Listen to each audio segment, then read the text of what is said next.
I've got a couple more days until radio ratings come out and I can call radio stations and bother them if their numbers were shit. Hey, would you like a guy who had the highest numbers in the area of the last 10 years? I can get this whole charges thing cleared up pretty quick. Just don't Google me for a good couple of years. It's been a rough couple. Hey, what's that? You know what I really don't want to hear? Because I currently talk with radio people, and we've been talking. I don't think it's any secret. We've been talking with certain radio companies, and one hurdle when I started talking to them again.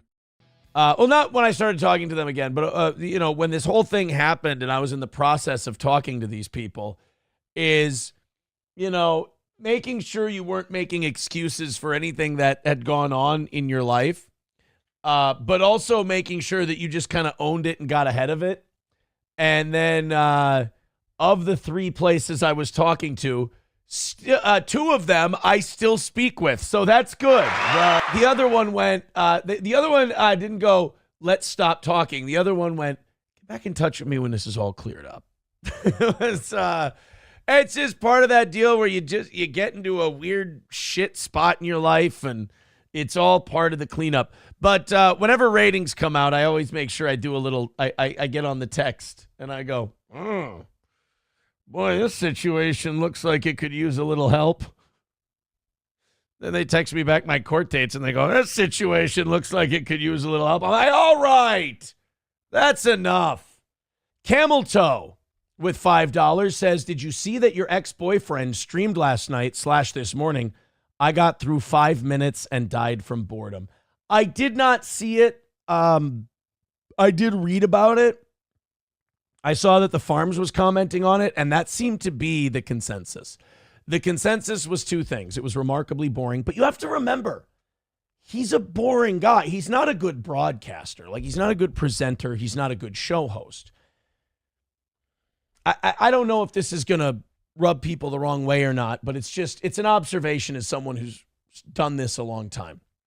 I'm not saying he's just a trust fund lucky turd, but he kind of is a lucky turd. Like, he is at best a program director that got lucky. Remember, he put other smart people on with him, and they did all the heavy lifting. They did all the heavy legal analysis. If this guy ain't drinking, he ain't drawn.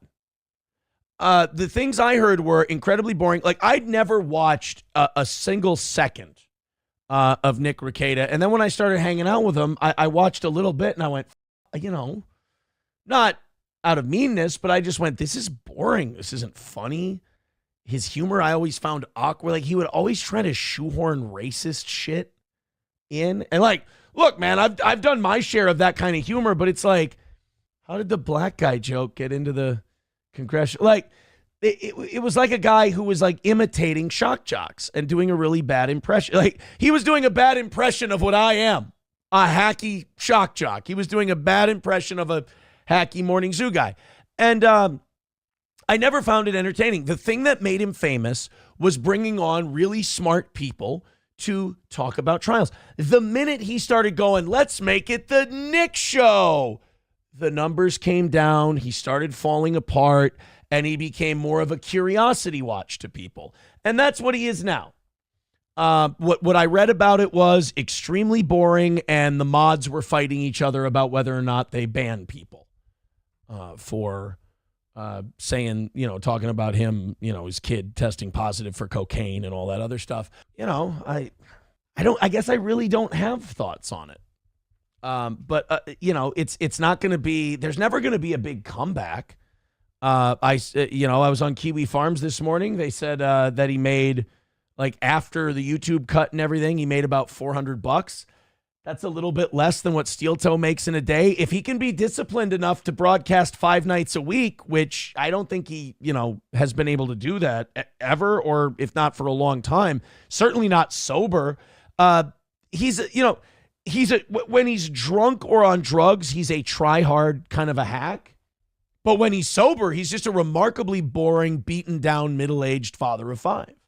I mean, he is what he is. It's if he can broadcast 5 days a week, he can maybe make steel toe money. That's probably a blow to his ego, but it's the truth.